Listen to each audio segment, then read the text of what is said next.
Hello दोस्तों, railway की पाठशाला में आपका स्वागत है। और दोस्तों आज हम पढ़ने वाले हैं ह्यूमन सिस्टम का क्लास नंबर 2 यानी कि आज हम पढ़ेंगे श्वसन तंत्र यानी कि रेस्पिरेटरी सिस्टम के बारे में।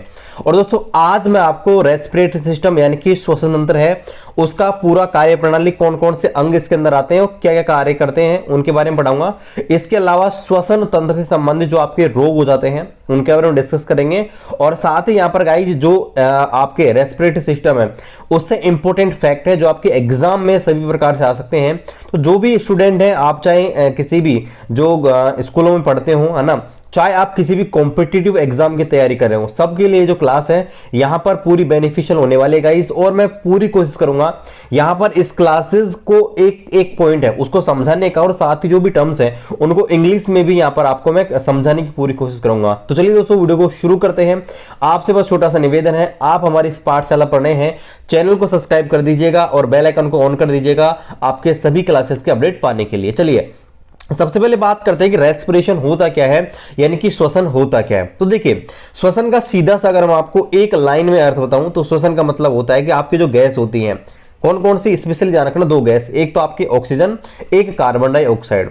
तो आपकी जो गैस होती है कार्बन डाइऑक्साइड और ऑक्सीजन, इनका जो एनवायरनमेंट है यानी कि आपका पर्यावरण है, और आपकी जो रक्त कोशिकाएं हैं यानी कि आपके अंदर जो रक्त कोशिकाएं हैं जो आपके रक्त को लेके जाती हैं, है ना, जो ब्लड को लेके जाती हैं, वेसल्स जो होती हैं यानी कि सिराएं धमनियां, उनके बीच जो गैसों का आदान प्रदान होता है ना, जो आपके गैस होती हैं, गैसों का जो आपका आदान प्रदान होता है ना, गैसों का विनिमय होता है, इस प्रोसेस को हम क्या बोलते हैं, श्वसन बोलते हैं, है ना।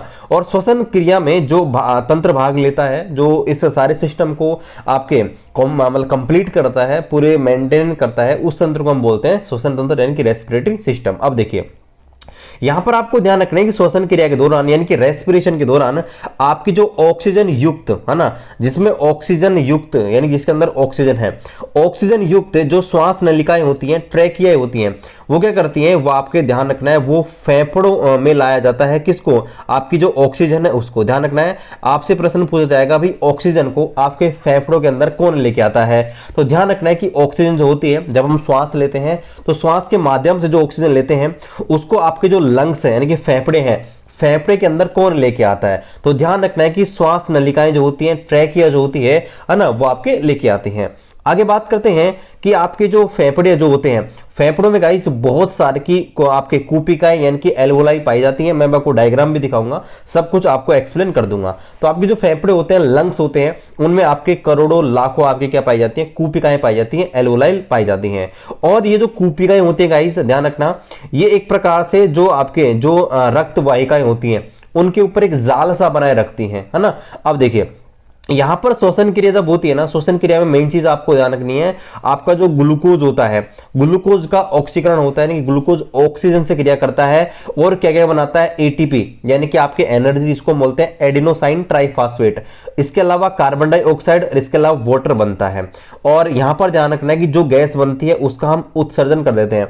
यानी कि आपको सिंपल सा ये लगता होगा भाई हमने सांस ले, नाक की सहायता से, मान लीजिए कि सांस ले लिया और हमने छोड़ दिया, लेकिन इतनी सी प्रोसेस नहीं होती है। जब हम श्वास लेते हैं तो हमारे शरीर में क्या होता है, जो भी हमने खाया है, ग्लूकोज, जो मेनली हम मानते हैं कि जो ग्लूकोज है उसका डाइजेशन होता है, उसका ऑक्सीकरण होता है, ऑक्सीजन मिलते हैं तो ऑक्सीकरण होता है। और ऑक्सीकरण से क्या होता है, हमको पहली बात तो एनर्जी मिलेगी एटीपी के रूप में, इसके अलावा कार्बन डाइऑक्साइड गैस बनती है और वाटर बनता है। ध्यान रखना है, आपसे पूछ लेगा भाई श्वसन क्रिया के दौरान क्या प्रोडक्ट बनते हैं, तो ध्यान रखना है एक तो एटीपी के रूप में एनर्जी बनती है, इसके अलावा कार्बन डाइऑक्साइड और आपका वाटर, वेरी वेरी इंपॉर्टेंट। ठीक है, अब चलिए आगे बढ़ते हैं कि श्वसन क्रिया होती है वो नॉर्मली कितने टेम्परेचर पर होती है। ध्यान रखना हमारी बॉडी का टेम्परेचर होता है ना, 37 डिग्री होता है। तो जो श्वसन क्रिया होती है नॉर्मली 37 डिग्री पर ही होती है। और आपको ध्यान रखना है कि यह एक प्रकार की ऊष्माक्षेपी अभिक्रिया होती है। ऊष्माक्षेपी का मतलब कि जब आप श्वसन क्रिया करते हो तो आपके शरीर से ऊष्मा बाहर निकल रही है या ऊष्मा ग्रहण कर रहे हो आप, है ना, जो हीट है, टेम्परेचर जो है वो बाहर निकल रहा है या आप ग्रहण कर रहे हो। तो देखो ऊष्मा छेपी होती है, एक्सोथर्मिक अभिक्रियाएं वे अभिक्रिया होती हैं जिसमें ऊष्मा बाहर निकलती है। तो हमारे शरीर में आपको पता होगा भाई, हमारे शरीर में 37 डिग्री सेल्सियस पाया जाता है तापमान। तो जब आप श्वास बाहर निकालते हो, है ना, तो होता क्या है कि श्वास के माध्यम से हमारे शरीर से कुछ हीट है, कुछ एनर्जी वो बाहर निकल जाती है। इसलिए ध्यान रखना, आपसे एग्जाम में वेरी वेरी इंपॉर्टेंट, यहाँ पर एग्जाम में क्वेश्चन आया हुआ है, ध्यान रखना। जो ये आपका ऊष्माक्षेपीय अभिक्रिया का उदाहरण आया हुआ है, आपसे पूछेगा कि श्वसन अभिक्रिया किस प्रकार की अभिक्रिया। ध्यान रखना, आपका एक्सोथर्मिक यानी कि ऊष्माक्षेपीय अभिक्रिया होती है। आगे देखिए, यहां पर जो आपका ब्लड होता है, ब्लड का क्या काम होता है, देखिए आपका जो रेस्पिरेशन होता है, उसमें ब्लड का जो काम होता है, रक्त का काम होता है कि वह आपके ऑक्सीजन को ग्रहण करता है। पहली बात तो ऑक्सीजन आपने जो ली है श्वास के माध्यम से, रेस्पिरेशन के माध्यम से, उसको ग्रहण करना, और जो विभिन्न ऑर्गन है, बहुत सारे अंग होते हैं, वहां तक पहुंचाना, टिश्यू जो है टिश्यू तक पहुंचाना। और इसके बाद जब आपके टिश्यू हैं, जब आपके अंग हैं जो ऑक्सीजन ग्रहण कर लेंगे, तो ऑक्सीजन ग्रहण करने के बाद वापस कार्बन डाइऑक्साइड गैस बनाते हैं, तो उसको वापस आपके लेकर आपके वातावरण उसको तक छोड़ना, ये आपका काम होता है ब्लड का। ध्यान रखना, हालांकि हम ब्लड आगे पढ़ेंगे, है ना। अब आपका जो ब्लड एंड सर्कुलेटरी सिस्टम पढ़ेंगे तब आपको और डिटेल से बताएंगे। अब यहां पर पढ़ते हैं मानव श्वसन तंत्र होता है, इसको इस 3 भागों में बांटा गया है ना। मानव श्वसन तंत्र यानी कि आपका जो ह्यूमन का रेस्पिरेटरी सिस्टम है, उसको 3 भागों में कैटेगराइज किया गया है। कौन कौन सा? ऊपरी श्वसन तंत्र, यानी कि यहां से देखिए, ये जो ऊपर वाला भाग होता है ना, इसमें नाक आती है, आपके मुंह आता है, और यहां पर आपका स्वर यंत्र होता है ना, वो आपका आता है, एडम्स एप्पल इसको बोलते हैं, ये यहां तक का भाग आता है उसके अंदर, है ना। आपका निचला श्वसन तंत्र होता है, उसमें आपके फेफड़े आते हैं, लंग्स आते हैं, ट्रेकिया, आपके जो श्वास नलिकाएं होती हैं, एल्वोलाइन होती है, कूपिकाएं, वो आती हैं। और इसके अंदर गाइस कुछ मांसपेशियां भी पाई जाती हैं, है ना, रेस्पिरेटरी मसल्स भी पाई जाती हैं, जो आपके श्वसन क्रिया के लिए, मतलब श्वसन क्रिया को संपादित करने में आपकी हेल्प करती हैं। तो चलिए एक एक के बारे में पढ़ते हैं, लेकिन पहले मैं आपको डायग्राम दिखा दूं। पहले यहां पर देखिए, पहले जो हिंदी मीडियम वाले स्टूडेंट है उनके बारे में आपको दिखाओ। देखिए ये है अपना है श्वसन तंत्र। अब देखिए सबसे पहले ये आपकी नाक है, जानते हो ना, नाक तो सब जानते हो। तो नाक की सहायता से श्वास ले सकते हो, और आप जो मुंह है, मुंह की सहायता से भी श्वास ले सकते हो। हमारे पास 2 ऑप्शन है, आपको पता है जुकाम लग जाती है हमारे शरीर में, नाक बंद हो जाती है ना, तो फिर हम क्या करते हैं, फिर मुंह से श्वास लेते हैं।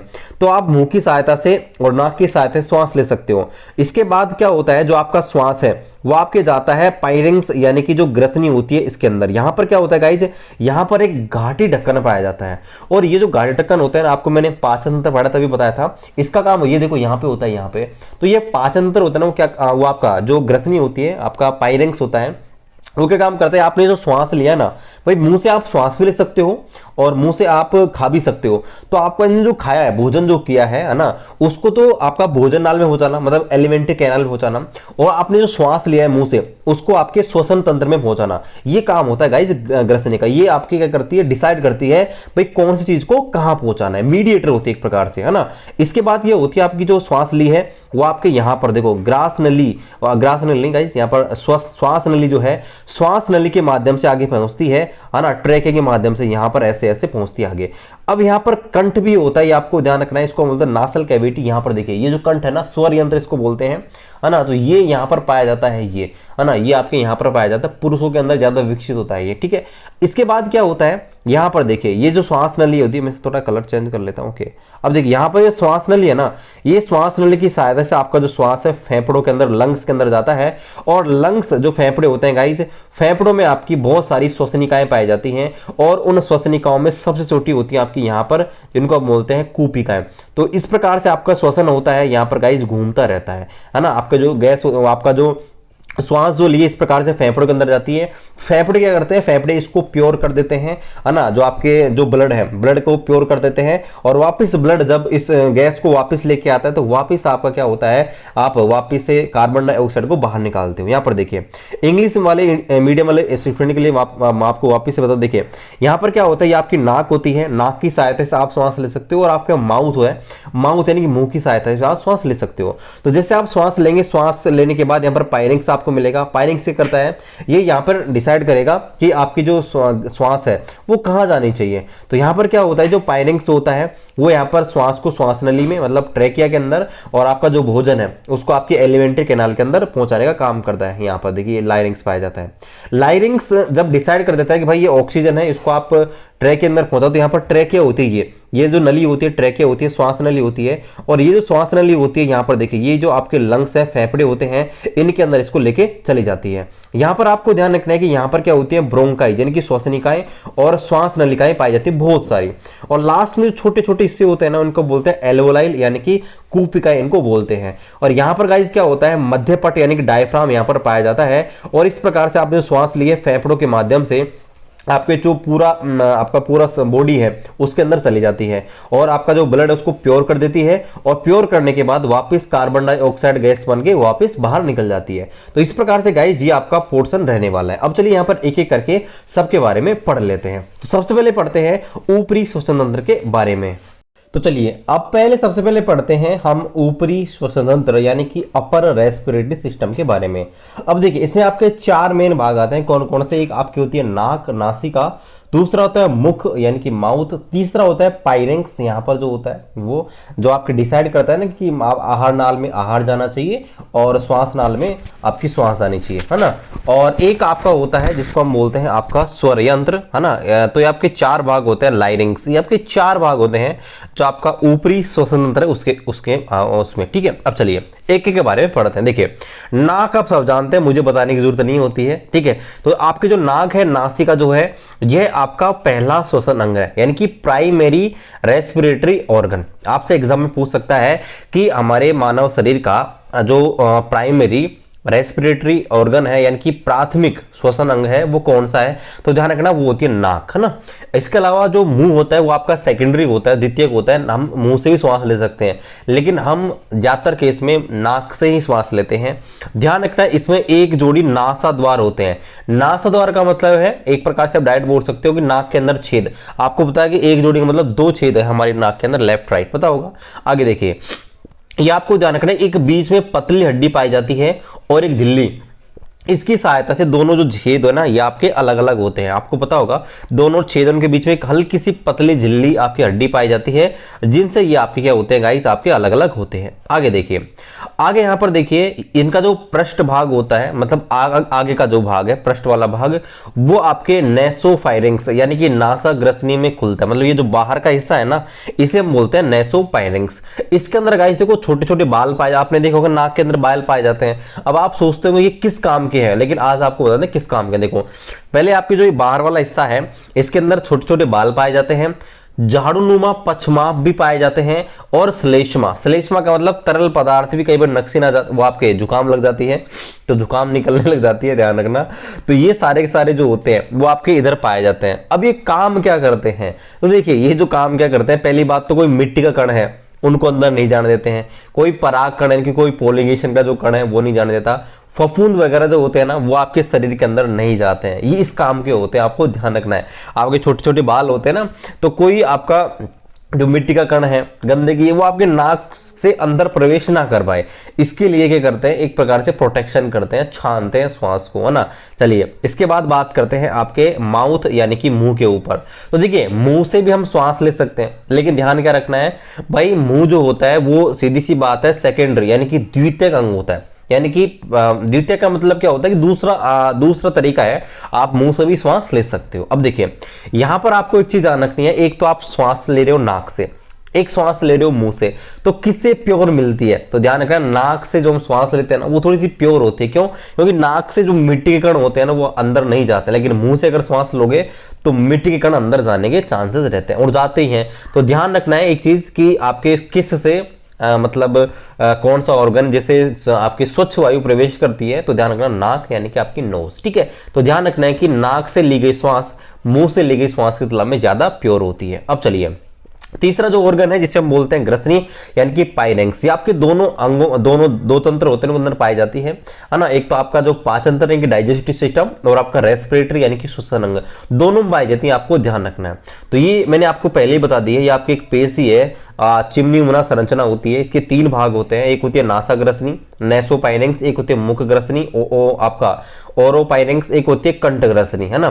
तो ये हम आपको पहले ही बता चुके हैं। अब देखिए यहां पर आपको क्या ध्यान रखना है, वही चीज है देखो सेम, कि इसमें एपोग्लोटिस पाया जाता है, घाटी टक्कर इसको बोलते हैं। इसका काम क्या होता है कि जब आप श्वास लेते हो तो श्वास जो है श्वास नली में जाए, है ना, ट्रेकिया में जाए, और जो भोजन है वो आपके एलिमेंट्री कैनाल में जाए। इसका काम होता है, बस ध्यान रखना। यानी कि एक प्रकार से ये श्वास नली जो होती है, ट्रेकिया और आहार नली, मतलब आपका जो एलिमेंट्री कैनाल है, उसके बीच स्विच का काम करता है, मतलब कि कौन चीज कहां जानी चाहिए।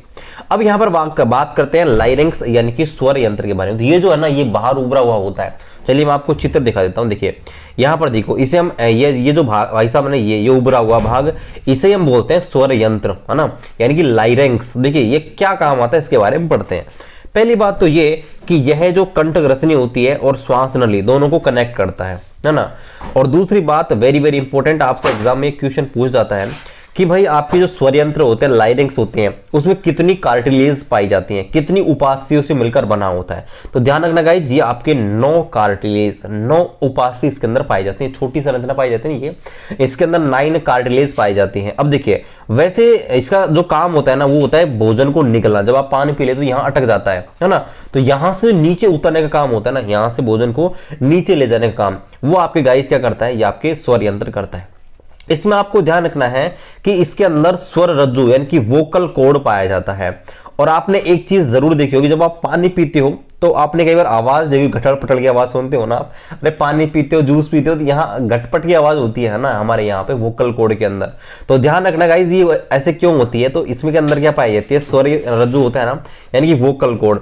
उसमें गाइस आपके श्लेष्मा झिल्लियां पाई जाती हैं, है ना, यानी कि म्यूकस की मेम्ब्रेन्स पाई जाती हैं। इस कारण जब आप भोजन करते हो, है ना, और डकार वगैरह आती है ना, और पानी पीते हो तो अलग अलग प्रकार की साउंड आती है, ध्यान रखना है आपको, है ना।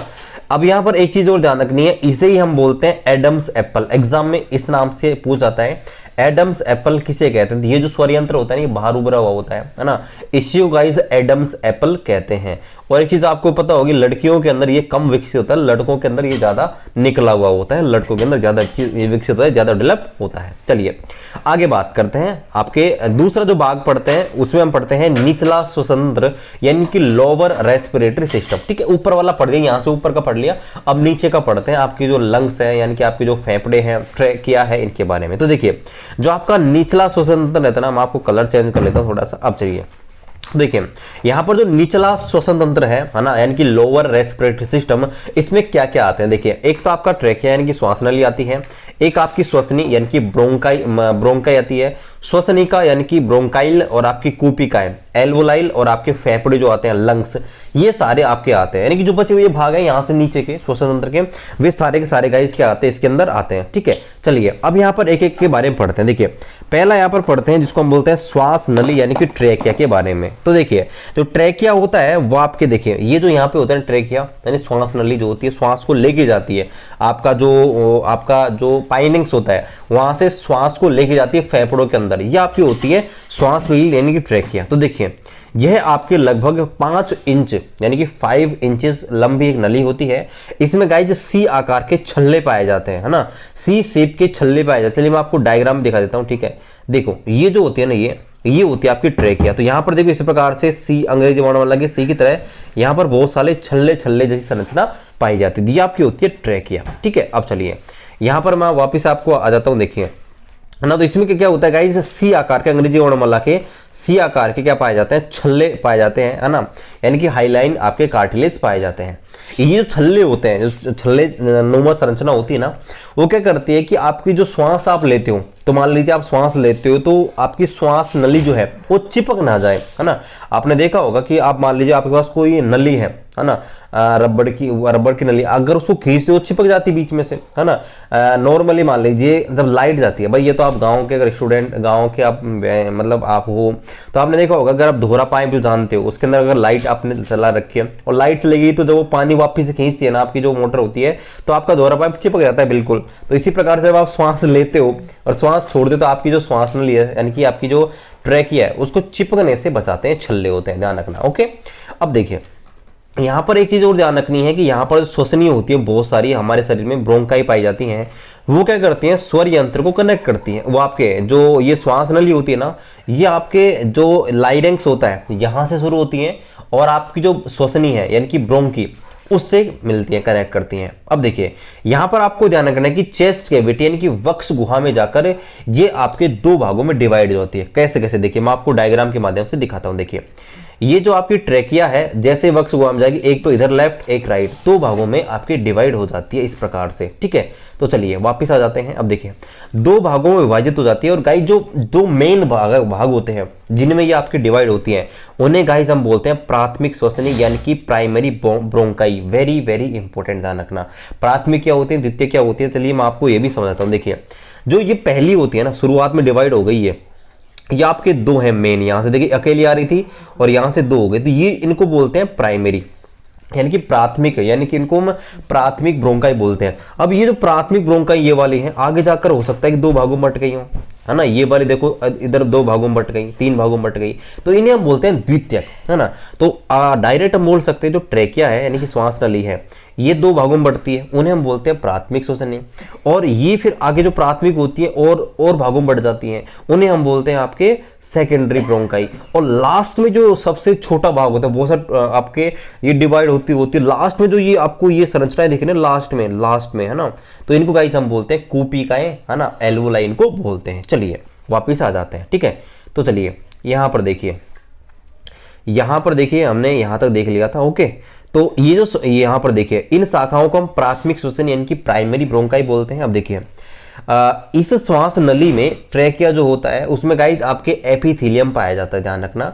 और ये जो एपिथेलियम होता है वो क्या करता है, जो श्लेष्मा होता है उसका निर्माण करता है। और यहाँ पर जो श्लेष्मा होता है उसका काम होता है कि श्वास नली के साथ जाने वाली जो वायु है उसको शुद्ध करना। यानी कि आपकी जो ट्रेकिया है उसके अंदर क्या पाया जाता है, आपके श्लेष्मा पाया जाता है, म्यूकस पाया जाता है। और ये जो म्यूकस होता है ना, वो आपके हेल्प करता है, जो आपके ऑक्सीजन है आप ले रहे हो अंदर, फेफड़ों के अंदर जा रही है, उसको प्योर करना, ठीक है। अब चलिए यहां पर ये हमने देख लिया है, अब चलिए आगे बढ़ते हैं। तो यहां पर देखिए अब हम देखते हैं श्वसनी और श्वसनिकाएं क्या होते हैं, इनकी ब्रोंकाई और आपके जो ब्रोंकाइल है ना, ये क्या होती है। तो देखिए मैंने आपको अभी बताया था कि आपकी जो प्राथमिक श्वसनी है यानी कि जो प्राइमरी ब्रोंकाई है, वो जैसे ही फेफड़ों के अंदर जाती है, लंग्स के अंदर जाती है, वो आपकी डिवाइड होती है दो भागों में, दो ब्रांचेस में। और जो दो ब्रांचेस होती है ना, उन्हें क्या बोलते हैं, आपके सेकेंडरी ब्रोंकाई इनको बोलते हैं, यानी कि द्वितीयक आपके श्वसनी बोलते हैं। जो द्वितीयक वाली होती हैं वे आगे जाकर फिर और भागों में बढ़ जाती हैं, है ना। तो होता गाइस ऐसे छोटी छोटी मतलब श्वसनिकाएं बन जाती हैं, यानी कि ब्रोंकाइल बन जाती हैं। और इनका जो लास्ट वाला भाग होता है ना, सीमांत जो भाग होता है, टर्मिनल पार्ट बोल सकते हो या मार्जिनल जो पार्ट होता है, उन्हें हम बोलते हैं कूपिकाएं यानी कि एल्वोलाइल। और ध्यान रखना है कि हमारे शरीर में जो श्वसन तंत्र की जो क्रिया है वो गाइज आपके जो एल्वोलाइल होती हैं वही आपके गैसों का आदान प्रदान करती हैं, गैसों का विनिमय करती हैं। अगर आपसे एग्जाम में ये पूछा जाए कि जो कौन सा अंग होता है श्वसन तंत्र का जो आपके गैसों का विनिमय करता है, तो ध्यान रखना है आपके जो एल्वोलाइल है वो आपके क्या करती हैं, आपके ये विनिमय का काम करती हैं, ठीक है। अब चलिए यहाँ पर आपको एक चीज और ध्यान रखनी है कि यहाँ पर जो एल्वोलाइल होती है वो क्या काम करती है, ध्यान रखना है। ये गैसों के लिए सरफेस एरिया देने का काम करती हैं। देखिए वापिस से मैं आपको दिखाता हूँ। देखिए ये तो आपका है, देखिए श्वास नली, जो मेन श्वास नली है वो है यानी कि ट्रेकिया जो होती है यहाँ से गाइज, जैसे आप ये आपके जो ये लंग्स है मान लीजिए या फेफड़े हैं, तो फेफड़ों में आकर गाइज दो भागों में विभाजित होगी। ये वाली देखो, ये पहला भाग, ये दूसरा भाग, तो इन्हें हम बोलते हैं प्राथमिक श्वसनी, इसको बोलते हैं प्राथमिक श्वसनी, है ना। अब देखिए ये प्राथमिक वाली है, देखो एक इधर बट गई, एक इधर बट गई, है ना। तो ये क्या करती है, और भागों में बढ़ जाती है, इन्हें हम बोलते हैं द्वितीयक। और फिर द्वितीयक वाली ये इसकी बात करिए, ये देखो और भागों में बढ़ गई, इसे हम बोलते हैं तृतीयक। तो इस प्रकार ये बढ़ती जाती हैं। और लास्ट में जो बचता है ना, यहाँ पर जो बिल्कुल यहाँ पर देखो टर्मिनल जो बचते हैं, उन्हें हम बोलते हैं एल्वोलाइल। अब मैं आशा करता हूँ कि आपको समझ आ गया होगा, ठीक है। चलिए अब यहाँ पर आगे बात करते हैं और यहाँ पर हम पढ़ते हैं फेफड़ों के बारे में यानी कि लंग्स के बारे में। तो देखिए फेफड़े तो आप जानते ही हैं, ये जो दो आपको संरचनाएं दिख रही है गाइस, ये आपके फेफड़े कहलाते हैं ये दोनों, ठीक है, ये आप जानते ही हैं। अब देखिए इनके बारे में पढ़ते हैं। तो देखिए जो हमारे शरीर में जो फेफड़े होते हैं वह कैसे होते हैं, लचीले होते हैं, मतलब फ्लेक्सिबल होते हैं, पहली बात तो। दूसरे कोमल होते हैं, बहुत ही सॉफ्ट होते हैं। और तीसरा कलर जो होता है इनका गाइस कैसा होता है, हल्का गुलाबी, यानी कि लाइट पिंक कलर के। हमारे शरीर के अंदर जो आपके जो फेफड़े होते हैं वो आपके लाइट पिंक कलर के होते हैं।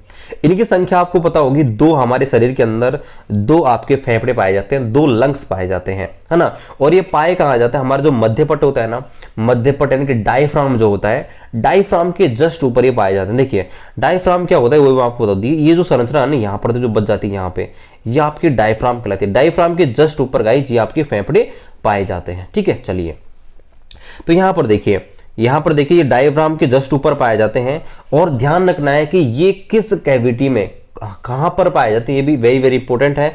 तो यहां पर ध्यान रखना है प्लेरल, आपको ध्यान रखना है कि प्लूरल कैविटी के अंदर ये आपके पाए जाते हैं। आपसे एग्जाम में पूछ लेगा कि आपके जो फेफड़े होते हैं किस कैविटी में, किस गुहा में, किस गुहिका के अंदर पाए जाते हैं, तो ध्यान रखना है कि प्लूरल कैविटी के अंदर पाए जाते हैं, है ना। ये आपको ध्यान रखना है, वेरी वेरी इंपॉर्टेंट। अब देखिए, अब यहां पर देखिए जो फेफड़े होते हैं ना, फेफड़ों के अंदर बहुत अधिक मात्रा में श्वास नलिकाएं, है ना, बहुत अधिक मात्रा में श्वास नलिकाएं नहीं, श्वास नली तो एक ही होती है, एक श्वास नली, है ना, बहुत सारी कूपिकाएं, रक्त वाहिनिकाएं पाई जाती है ना। ये श्वास नली नहीं आएगा, यहाँ पे आएगा आपके जो ये श्वास नली का मतलब है कि आपकी छोटी छोटी होती है ना, जिनको हम श्वसनिकाएं बोलती है ना।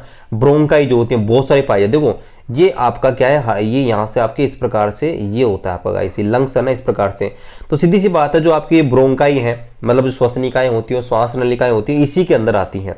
तो यहाँ पर हम क्या बोल सकते हैं, आपका जो एक फेफड़ा है, फेफड़े के अंदर देखो एक तो श्वास नलिकाएं पाई जाएंगी, है ना, जिनको श्वसनिकाएं बोलते हैं, आपके इनको ब्रोंकाई बोलते हैं, बहुत सारे पाई जाएंगी। बहुत सारी एल्वोलाई यानी कि कूपिकाएं पाई जाएंगी, और बहुत सारी रक्त वाहिनिकाएं, ब्लड वेसल्स, जो ब्लड को लेके जाती है, यानी कि सिरा धमनी जो होती है ना, वो पाई जाती है। एक चीज आपको ध्यान रखनी है, वेरी वेरी इंपॉर्टेंट, हमारा जो राइट वाला जो फेफड़ा है, दाईं तरफ का जो हमारा जो लंग्स है, यानी कि राइट साइड वाला, ये वाला, ये गाइस क्या होता है, जो दाईं तरफ का है ना, दाईं तरफ का है ना, ये वाला है दाईं तरफ का, ओके, ये मेरा राइट है तो मेरा ये दाएं वाला है। तो दाएं वाला जो फेफड़ा है थोड़ा सा भारी होता है वेट में, वजन में दाएं वाला थोड़ा सा बड़ा होता है। और एक चीज ध्यान रखनी है, जो लड़के होते हैं, यानी कि जो मेल होते हैं, मेल का जो आपका चेस्ट है, चेस्ट की बात नहीं कर रहा है यहाँ पर, बात कर रही है लंग्स की, यानी कि फेफड़े की। तो ध्यान रखना, जो लड़कों के जो फेफड़े होते हैं लड़कियों की तुलना में थोड़े भारी होते हैं, ये भी आपको ध्यान रखना है।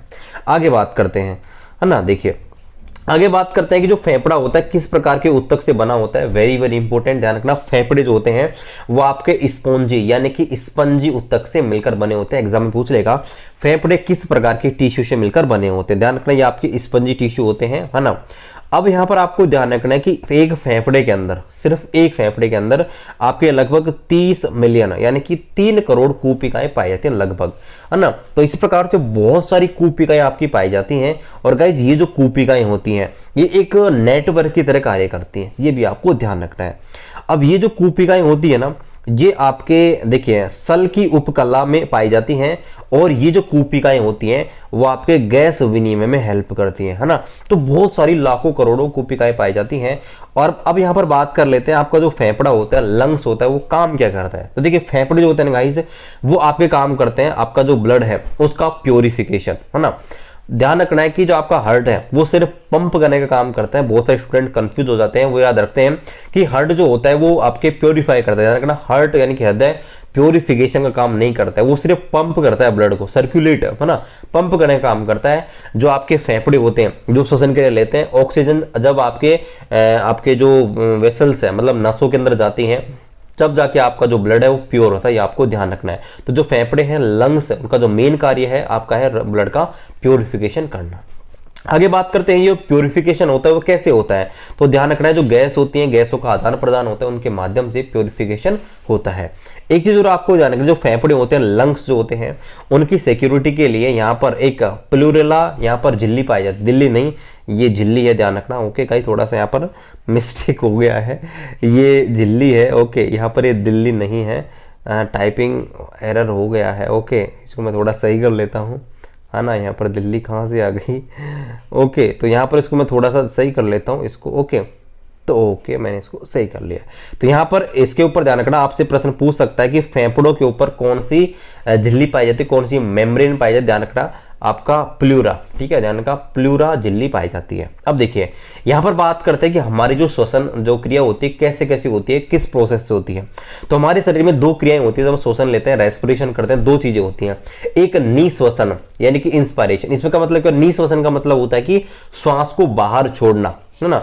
एक होता है कि उच्च श्वसन, मतलब श्वास को अंदर लेना। तो दो प्रकार से 2 चरणों में आपकी ये होती है, एक तो श्वास बाहर लेना, एक श्वास अंदर लेना। अब यहाँ पर देखिए तीसरे भाग के बारे में बात करते हैं। 3 भाग हमने देखे थे ना श्वसन तंत्र के, ऊपरी श्वसन तंत्र, निचला श्वसन तंत्र और आपकी श्वसन मांसपेशियां।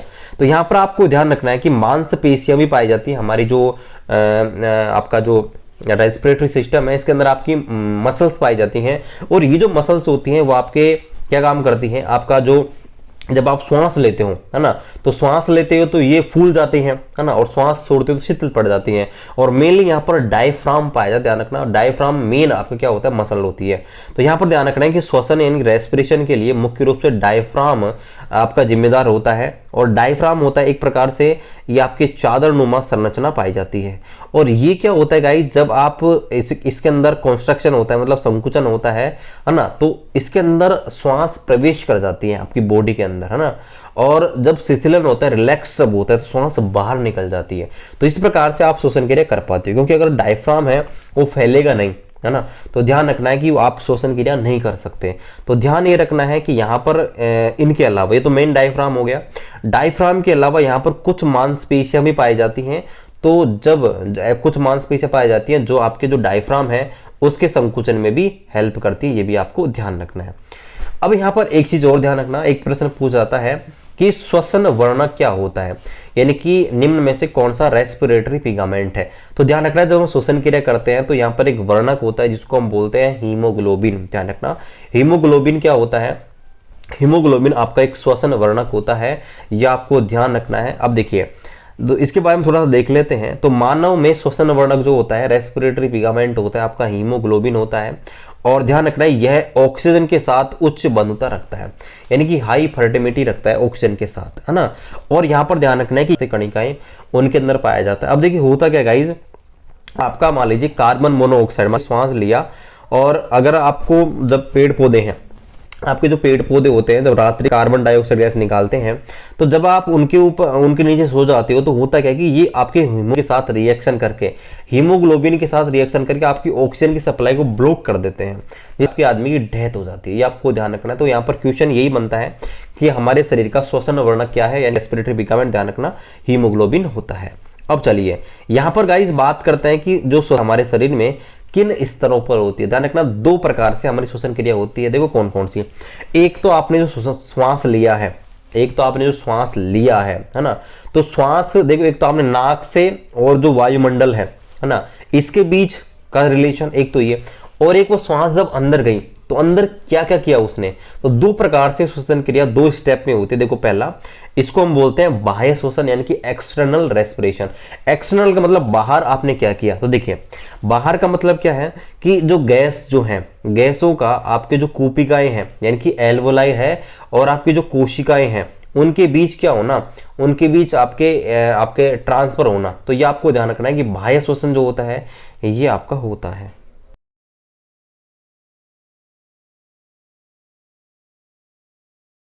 अब चलिए दोस्तों बात करते हैं कि जीवों में श्वसन कितने प्रकार से हो सकता है, मतलब रेस्पिरेशन होता है वो कितने प्रकार का होता है। तो देखो कितने भी प्रकार का हो, लेकिन एक चीज आपको ध्यान रखनी है कि तीनों जो प्रक्रम है ना, तीनों प्रक्रमों में क्या होता है कि 6 कार्बन वाले जो अणु होता है, 6 कार्बन का मतलब कि जो ग्लूकोज होती है उसका आपके ध्यान रखना है कि पायरुवेट में विखंडन होता है। वेरी वेरी इंपॉर्टेंट, आपसे एग्जाम में पूछता है कि श्वसन क्रिया के दौरान, है ना, श्वसन क्रिया के दौरान आपका जो ग्लूकोज होता है उसका किस में विखंडन होता है। वेरी वेरी इंपॉर्टेंट, आपको एग्जाम में ये प्रश्न बहुत बार आया हुआ है कि श्वसन क्रिया के दौरान आपका जो ग्लूकोज है उसका विखंडन किस में होता है। ध्यान रखना, पायरुवेट के अंदर। और पायरुवेट की जो क्रिया होती है कहां पर होती है ये भी आपको ध्यान रखना है। पायरुवेट होता है वो आपके माइटोकॉन्ड्रिया के अंदर होता है, ये भी आपको ध्यान रखना है। अब देखिए यहां पर जो श्वसन क्रिया होती है गाइस 3 प्रकार से हो सकती है। कौन कौन सी। एक तो ऑक्सीजन की अनुपस्थिति में, जिसको बोलते हैं अनॉक्सीय। दूसरी है ना, इसको हम क्या बोलते हैं, इसको एक चीज हो रहा है, इसको हम बोलते हैं एनारोबिक, है ना। दूसरी जो होती है ऑक्सीजन का अभाव। ऑक्सीजन का अभाव का मतलब ऑक्सीजन की क्या है, आपके कमी है, बिल्कुल, है ना। ऑक्सीजन का अभाव का मतलब ऑक्सीजन तो है लेकिन पर्याप्त नहीं है। तीसरा ऑक्सीजन की उपस्थिति, यानी कि प्रेजेंस ऑफ ऑक्सीजन, है ना, इसको हम एरोबिक भी बोलते हैं। तो चलिए तीनों के बारे में पढ़ते हैं। देखिए पहला ऑक्सीजन की अनुपस्थिति, इसको हम अवायवीय श्वसन भी बोलते हैं, यानी कि अनएरोबिक रेस्पिरेशन। तो गाइज ये जो आपका ऑक्सीजन, ये आपका जो ये जो श्वसन है ये ध्यान रखना है कि यह आपके वायु की यानी कि ऑक्सीजन की अनुपस्थिति में होता है। अब आप सोचेंगे सर ऑक्सीजन की अनुपस्थिति में कैसे? देखो बहुत सारे ऐसे जीव होते हैं जिनको श्वसन करने के लिए ऑक्सीजन की जरूरत नहीं पड़ती है। देखिए उनमें से आपको ध्यान रखना है कि मेनली ये जो होता है ना वो आपके यीस्ट के अंदर होता है। ध्यान रखना, वेरी वेरी इंपॉर्टेंट, आपसे पूछ लेगा कि ऑक्सीजन की अनुपस्थिति में आपका जो श्वसन क्रिया होती है मतलब अवायवीय श्वसन वो किस में होता है? तो ध्यान रखना है किसके अंदर होता है? यीस्ट के अंदर, है ना। किसके अंदर होता है? यीस्ट के अंदर। और यीस्ट के अंदर जो पायरुवेट होता है यानी कि जो ग्लूकोज होता है वो आपके एथेनॉल के अंदर और कार्बन डाइऑक्साइड के अंदर कन्वर्ट हो जाता है। यानी कि एग्जाम में आपसे क्या पूछेगा कि ऑक्सीजन की अनुपस्थिति में, ध्यान रखना ये लाइन वेरी वेरी इंपॉर्टेंट है कि ऑक्सीजन की अनुपस्थिति में आपका जो पायरुवेट है या ग्लूकोज है उसका विखंडन किस में होता है? ध्यान रखना किसमें? एथेनॉल में और आपका कार्बन डाइऑक्साइड के अंदर, ठीक है। और ध्यान रखना इस प्रक्रिया को हम क्या बोलते हैं? शर्करा या किण्वन भी बोलते हैं। देखिए इस प्रकार से आपका ग्लूकोज है C6H12O6, इसका आपका देखिए ये इस प्रकार से C2H5OH, ये क्या है? आपका एथेनॉल है जो शराब बनाई जाती है ना, इसी प्रोसेस से बनाई जाती है। और CO2 और यहाँ पर 2 ATP है ना, जो आपकी जो ऊर्जा बनेगी यहाँ पर, वहां पर 2 ATP 2 एडेनोसाइन ट्राइफॉस्फेट बनेगी। अब यहाँ पर देखिए किण्वन जो है इसके बारे में आपको थोड़ा सा बता दूं, जो किण्वन होती है वो आपके अवायवीय अवस्था में होती है और जीवाणु और आपके कवक होते हैं उनके द्वारा कराई जाती है। इसमें कोई चीज क्या करती है आपकी गलती है छोटे छोटे टुकड़ों में टूटकर, और गाइज इसकी सहायता से शराब बनाई जाती है। अगर आपसे एग्जाम में पूछ लें कि शराब और आपका जो सिरका जो होता है, शराब होती है, वाइन जो होती है, वो सिरका होता है, वो किस प्रोसेस के माध्यम से बनाया जाता है? ध्यान रखना किण्वन यानी कि फर्मेंटाइजेशन, वेरी वेरी इंपॉर्टेंट। अब पढ़ते हैं दूसरे प्रकार के श्वसन जिसको हम बोलते हैं ऑक्सीजन का अभाव। यानी कि ऑक्सीजन तो है लेकिन ऑक्सीजन की कमी है, मतलब पर्याप्त ऑक्सीजन नहीं मिल रही है। सो गाइज ये वेरी वेरी इंपॉर्टेंट है। अब देखिए यहाँ पर प्रश्न क्या बनता है, ये देखिए हम कहां पर होती है, पहली बात तो ऑक्सीजन के अभाव वाली जो क्रिया है वो कहां पर होगी? तो ध्यान रखना कि ये जो वाली क्रिया होती है वो हमारी जो मांसपेशियां होती है, हमारी जो मसल्स होती हैं उनके अंदर होती है। होता क्या है गाइस, यहाँ पर अगर हमको पर्याप्त रूप से ऑक्सीजन नहीं मिलेगी तो हमारे शरीर में क्या होता है कि जो पायरुवेट होता है यानी कि जो आपका ग्लूकोज है उसका विखंडन लैक्टिक एसिड में हो जाता है। और लैक्टिक एसिड क्या होता है हमारे शरीर में मांसपेशियों में ऐंठन या मांसपेशियों में दर्द करने लग जाता है। सो पहली बात तो ये आपसे पूछेगा कि अगर हम आपको श्वसन क्रिया, जब हम मान लीजिए रनिंग कर रहे हैं तो रनिंग क्रिया के दौरान हमको क्या करता है श्वास पर्याप्त रूप से नहीं मिल पाता है ना, तो उस समय क्या होता है कि आपकी जो मांसपेशियां होती है, मसल्स होती है, उनके अंदर दर्द होता है। Very very important. तो यहाँ पर देखिए क्वेश्चन क्या बनेगा कि ऑक्सीजन के अभाव में यानी कि ऑक्सीजन की पर्याप्त मात्रा नहीं मिल पा रही है तो उस समय हमारी मांसपेशियों में दर्द किसकी वजह से होता है? ध्यान रखना लैक्टिक एसिड। तो ध्यान रखना है कि अगर आपके शरीर में है ना ऑक्सीजन की कमी है तो यहाँ पर जो पायरुवेट है, आपका जो ग्लूकोज है, वो आपके लैक्टिक एसिड के अंदर कन्वर्ट हो जाता है। और लैक्टिक एसिड होने के कारण गाइस यहाँ पर हमारे शरीर में क्रैम्प भी हो सकता है। क्रैम्प का मतलब क्या होता है कि मांसपेशियों में दर्द, एक बीमारी होती है, ये आपके क्रैम्प हो जाती है। तो खिलाड़ी आपने देखा होगा, खिलाड़ी ज्यादातर जो होते हैं ना उनके गाइस ये प्रॉब्लम होती रहती है, मांसपेशियों में खिंचाव, मसल्स में ये स्ट्रेच वगैरह होते रहते हैं, क्योंकि वो गाइस काम ही ऐसा करते हैं। तो उससे क्या होता है कि ऑक्सीजन की प्योर सप्लाई नहीं हो पाती है। इस वजह से एक चीज और आपको ध्यान रखना है कि यहाँ पर 2 ATP ऊर्जा निकलती है श्वसन क्रिया के दौरान, है ना।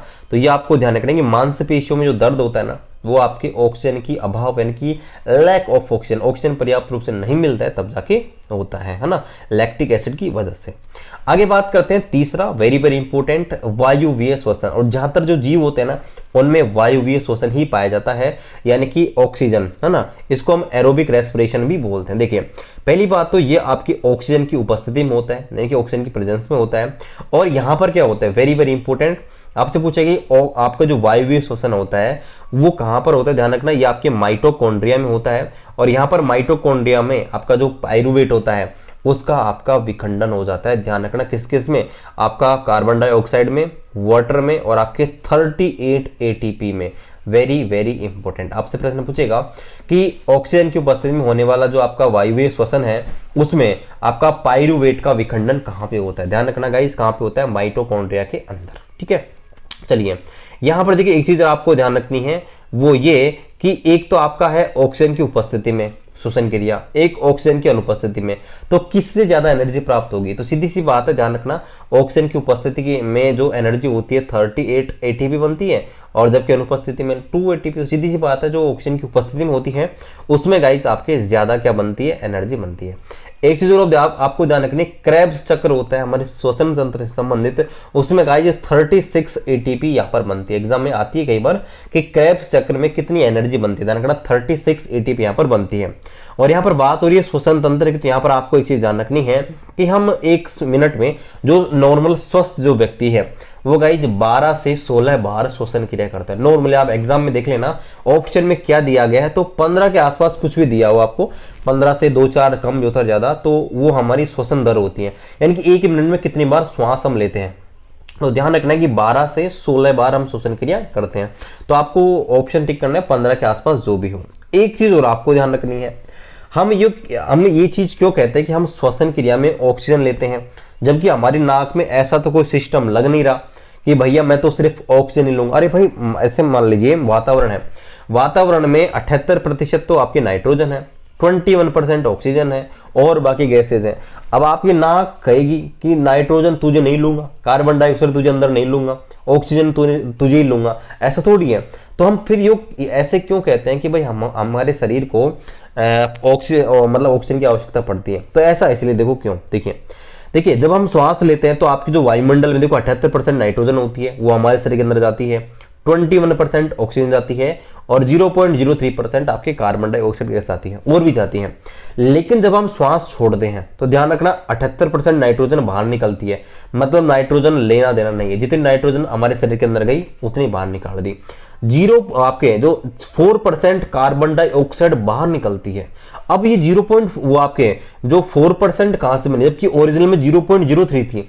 भाई 0.03% ऑक्सीजन हमने वो आपके कार्बन डाइऑक्साइड अंदर ली और 4% कार्बन डाइऑक्साइड बाहर निकाली। इसका मतलब क्या है, इसका मतलब है कि श्वसन क्रिया के बाद हम कार्बन डाइऑक्साइड बाहर निकालते हैं। और जबकि यहां पर देखिए जो ऑक्सीजन है वो हमने 21% ली थी, लेकिन 16% ही बाहर निकाली। इसलिए गाइस हम कहते हैं कि श्वसन क्रिया में हमको ऑक्सीजन की जरूरत पड़ती है, क्योंकि जो हमने नाइट्रोजन ली उसको बाहर निकाल दी। तो काम क्या आई, काम कौन सी गैस आई, काम आई सिर्फ ऑक्सीजन, यानी कि 21% जो हमने जो श्वास लेते हैं उसमें 21% होती है, श्वास से बाहर छोड़ते हो सिर्फ 16% ही बाहर निकालते हैं। इसलिए ध्यान रखना गाइस यहाँ पर, इसलिए हम बोलते हैं कि श्वास जब लेते हैं तो हम लेते हैं ऑक्सीजन और श्वास जब छोड़ते हैं तो हमें निकालते हैं CO2, जबकि यहाँ पर ये रियलिटी ये होती है। ठीक है, अब देखिए यहाँ पर एक चीज और आपको ध्यान रखनी है, फेफड़ों में जो मैक्सिमम गैस आ सकती है वो आपको ध्यान रखना है 5 लीटर तक हमारे जो फेफड़े होते हैं, लंग्स होते हैं, गैस को स्टोर कर सकते हैं। और नॉर्मली जब हम श्वास लेते हैं, है ना, ऐसे नॉर्मली, तो ध्यान रखना है हम 0.5 लीटर हम श्वास लेते हैं, है ना, लगभग आधे किलो श्वास हम लेते हैं, ध्यान रखना। और नॉर्मली लगभग 1.5 लीटर जो गैस हमेशा अवेलेबल रहती है हमारे शरीर के अंदर, है ना। जैसे मान लीजिए आपने श्वास नहीं लिया फिर भी आप जीवित तो रहते हो ना, है ना, तो ध्यान रखना है कि लगभग 1.5 लीटर गैस हमेशा आपके शरीर के अंदर भरी होती है। अब यहाँ पर कुछ रोग हैं, कुछ डिजीज है, उनके बारे में डिस्कस कर लेते हैं। देखिए एक होता है अस्थमा, इसका नाम आपने जरूर सुना होगा, है ना, अस्थमा यानी कि दमा। तो श्वास लेने में कठिनाई हो जाती है, इससे व्यक्ति श्वास नहीं ले पाता है, तो ध्यान रखना यह आपके श्वसन तंत्र से संबंधित बीमारी है। इसके अलावा एक बीमारी होती है, इसको हम बोलते हैं आपका वात स्फीति यानी कि एम्फोसेना, है ना, इसका नाम होता है कि एम्फाइसेमा। इसमें क्या होता है गाइज, आपकी जो कूपिकाएं होती हैं, है ना, एल्वोलाइल, उनकी जो बिल्ली है यानी कि जो वाल है वो क्षतिग्रस्त हो जाती है। इससे क्या होता है कि जो गैस है, गैस विनिमय की जो सरफेस एरिया उसमें कमी हो जाती है, ये आपको ध्यान रखना है। एक चीज और होती है, इसको हम बोलते हैं क्या गाइस, बोलते हैं हाइपोक्सिया। हाइपोक्सिया क्या होता है, जब हम एक हाइट पर जाते हैं, मान लीजिए हम माउंटेन पे जा रहे हैं, है ना, पर्वतों पे जाते हैं, तो जैसे ऊंचाई पर जाते हैं तो ऑक्सीजन की कमी होने लग जाती है ना। और ऑक्सीजन की कमी होने के कारण यहाँ पर क्या होता है कि जो ब्लड है, ब्लड के अंदर ऑक्सीजन की कमी आ जाएगी। तो यहाँ पर इस जो स्थिति, इसको हम बोलते हैं हाइपोक्सिया। ध्यान रखना, वेरी वेरी इंपॉर्टेंट, हाइपोक्सिया इसको कहा जाता है। तो ध्यान रखना कि हाइपोक्सिया क्या होता है, जैसे हम पर्वतों पे जाते हैं, ऊंचाई पर जाते हैं तो ऑक्सीजन की कमी हो जाती है ना। तो यहाँ पर क्या होता है, ऐसी स्थिति में जो आरबीसी होती है, आरबीसी संख्या बढ़ जाती है और आपकी जो श्वसन दर होती है, यानी श्वास लेने की दर होती है, रेट होती है, वो आपकी थोड़ी फास्ट हो जाती है, क्योंकि ऑक्सीजन नहीं मिल पाती है। ध्यान रखना, इस चीज को हम बोलते हैं हाइपोक्सिया, वेरी वेरी इंपॉर्टेंट। अब चलिए लास्ट में गाइज मैं आपको कुछ इंपॉर्टेंट फैक्ट रेस्पिरेटरी सिस्टम यानी कि श्वसन तंत्र के बारे में बताऊंगा, जो आपके एग्जाम की दृष्टि से इंपॉर्टेंट है। देखिए पहली बात ये कि आपको यह क्यों कहा जाता है कि भाई रात्रि में जो बड़े पेड़ पौधे हैं उनके नीचे क्यों नहीं सोना चाहिए। तो दोस्तों होता क्या है कि जो पेड़ पौधे होते हैं दिन में तो प्रकाश संश्लेषण यानी कि फोटोसिंथेसिस करते हैं, जिससे ऑक्सीजन बाहर निकलते रहते हैं, लेकिन रात में क्या होता है, रात में आपके जो पेड़ पौधे होते हैं उनमें कोई क्रिया नहीं होती है, तो पेड़ पौधे हमारे समान, जैसे हम क्या करते हैं, हम ऑक्सीजन ग्रहण करते हैं और कार्बन डाइऑक्साइड बाहर निकालते हैं ना, तो श्वसन क्रिया आपके पेड़ पौधों में भी होती है। तो पेड़ पौधे क्या करते हैं कि पेड़ पौधे रात्रि में श्वसन क्रिया के कारण यहाँ पर कार्बन डाइऑक्साइड बाहर निकालते हैं। तो अगर कोई पेड़ बहुत ही बड़ा है, अगर आप उसके नीचे सो जाओगे तो वहां पर कार्बन डाइऑक्साइड गैस आपको बहुत ज्यादा मिलेगी। तो इस वजह से आपको मना किया जाता है कि भाई अगर आप कार्बन डाइऑक्साइड आपको मिलेगी तो आपके ब्लड में ऑक्सीजन की कमी हो जाएगी, आपकी डेथ भी हो सकती है। इसलिए आपको ध्यान रखना है, नाइट के अंदर जो बड़े पेड़ होते हैं ना, उनके नीचे नहीं सोना चाहिए। Very very important. दूसरी बात ये होती है कि जलीय जीव होते हैं, जो आपके जीव वाटर के अंदर रहते हैं, तो वो एक्वेटिक जो ऑर्गेनिज्म होते हैं वो श्वास कैसे प्राप्त करते हैं। ध्यान रखना, जो जलीय जीव होते हैं, जो आपके एक्वेटिक ऑर्गेनिज्म होते हैं, वो आपके वाटर के अंदर, आपको होता है वाटर होता है H2O, तो इसके अंदर ऑक्सीजन भी होती है, हाइड्रोजन भी होती है। तो जल में जो घुलित ऑक्सीजन है उसका इस्तेमाल गाइस आप करते हैं, जो जलीय जीव होते हैं रेस्पिरेशन के लिए। ठीक है, अब देखिए आगे यहाँ पर एक चीज ध्यान रखनी है कि यहाँ पर जो वाटर होता है, वाटर के अंदर जो ऑक्सीजन है आपके, एक तो वातावरण में जो आपके 21% है और वाटर के अंदर है, तो ध्यान रखना है कि वातावरण में जो ऑक्सीजन है वो ज्यादा होती है। इसका मतलब क्या है कि जल में जो विलेय ऑक्सीजन की मात्रा है ना, वो आपके वायु में उपस्थित ऑक्सीजन की मात्रा से कम होती है। इसलिए ध्यान रखना, जलीय जीवों में जो रेस्पिरेशन होता है ना, वो आपके थोड़ा जल्दी होता है, और जो स्थलीय जीव होते हैं उनमें बहुत कम होता है। 21% यहाँ पर अवेलेबल है भाई, 21% यहाँ पर अवेलेबल है, लेकिन वाटर के अंदर 2:1 के अंदर है ना, तो वहां पर जो पानी के अंदर ऑक्सीजन कमी होती है, वो आपके जो वाटर होता है, वाटर के अंदर इतनी ज्यादा मात्रा में ऑक्सीजन नहीं मिल पाती है, इस वजह से उनमें शोषण अंदर तेज होती है। जबकि अगर हम जो बात स्थल की बात करें तो एनवायरनमेंट में आपके 21% ऑक्सीजन पाई जाती है, इस वजह से वहां पर रेस्पिरेशन हम बहुत ही स्लो करते हैं। ये भी आपको ध्यान रखना है। अगली बात, जो आपकी मछली होती है, मतलब जो आपकी फिश होती है या आपके जलीय जीव होते हैं, ध्यान रखना बहुत सारे, वो गलफड़ों की मदद से आपके श्वसन क्रिया करती है, गिल्स की मदद से आपके क्या करते हैं, श्वसन क्रिया करते हैं। आगे देखिए, आगे यहाँ पर ध्यान रखना है कि स्थलीय जीव मंडल होते हैं, है ना, स्थलीय जीव होते हैं, वो ऑक्सीजन कहाँ से ग्रहण करते हैं, यानी कि जो आपके स्थल पर रहते हैं, मिट्टी पे, लैंड पे रहते हैं, वो गाइज आपके वायुमंडल से यानी कि एटमॉस्फेयर से सीधे ही आपके ऑक्सीजन ग्रहण करते हैं। एक चीज देखिए, एक चीज आपको ध्यान रखनी है कि एक कोशिकीय जीव जो होते हैं, यानी कि यूनिसेलुलर जो आपके ऑर्गेनिज्म होते हैं, जैसे आपका एमीबा होता है, पैरामीशियम होता है, इनमें गाइस जो श्वसन क्रिया होती है वो कैसी होती है, मैं आपको पहले बताता, अगर ध्यान हो तो आपको, है ना, पहले जब आपको मैंने कोशिका पढ़ाई थी तब आपको मैंने बताया था। तो यहाँ पर आपको ध्यान रखना है, जो इनकी जो कोशिका झिल्ली होती है, यानी कि सेल मेम्ब्रेन में क्या होता है गाइस, यहाँ पर आपका डिफ्यूजन यानी कि विसरण के कारण यहाँ पर गैसों का आदान प्रदान होता है, और इस वजह से यहाँ पर रेस्पिरेशन होता है। इसके अलावा एक चीज और आपको ध्यान रखना है, पोरीफेरा जो होते हैं, है ना, और आपके सिलेंट्रेटा होते हैं। पोरीफेरा में कौन सा, स्पॉन्जी जो होते हैं, और सिलेंट्रेटा का कौन सा, हाइड्रा जो होता है ना। दो एग्जांपल ध्यान रखना, पोरीफेरा का कौन सा सदस्य आपका स्पॉन्जी, और सिलेंट्रेटा का जो हाइड्रा होता है। इनमें गाइस आपके जो गैसों का आदान प्रदान होता है ना, गैसों का जो ट्रांसफर होता है, वो इनके अंदर क्या पाया जाता है गाइस, एक देह भित्ति, है ना, देह भित्ति पाई जाती है, यानी कि बॉडी वाल पाई जाती है। कौन सी होती है, नम, यानी कि मोइस्ट होती है। वहां से गाइस ये अपनी रेस्पिरेशन की क्रिया को संपन्न करते हैं। आगे देखिए, आगे यहाँ पर ध्यान रखना है कि जो कॉकरोच होता है या तिलचट्टा होता है, उसमें श्वसन के लिए विशेष नलिकाएं होती है, ये आपको ध्यान रखना है। आगे देखिए, एक वेरी वेरी इंपॉर्टेंट, अगर हमारी जो कूपिकाएं हैं, हमारे अंदर जो कूपिकाएं जो हैं, अगर उनको आप खोल दोगे, है ना, हमारे शरीर में जो एल्वोलाई है, बहुत जो भी हैं करोड़ों की संख्या में, अगर उनको आप फैला दोगे सरफेस में, तो ध्यान रखना ये लगभग 80 मीटर स्क्वायर क्षेत्रफल कवर कर सकती है। इतनी ज्यादा मात्रा में होती है, मतलब 80 मीटर स्क्वायर क्षेत्रफल, आप सोचिए इतना बड़ा क्षेत्रफल ये कवर कर सकती है। एक चीज और ध्यान रखनी है कि जो पेड़ पौधे होते हैं, पेड़ पौधे, उनमें जो गैस का ट्रांसफर होता है, यानी कि जो आपके प्लांट्स होते हैं, प्लांट्स में जो गैसों का विनिमय होता है, वो आपके स्टोमेटा यानी कि रंध्रों के माध्यम से होता है।